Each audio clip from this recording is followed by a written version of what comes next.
परुषदति दुर्गाणि विश्वानावेव सिन्धुं दुरितात्यग्निः परुषदति दुर्गाणि विश्वानावेव सिन्धुं दुरितात्यग्निः तामग्निवर्णां तपसा ज्वलन्तीं वैरोचनीं कर्मफलेषु जुष्टाम्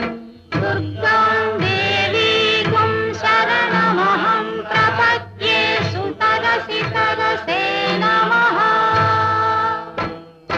अग्ने त्वं पारयानं यो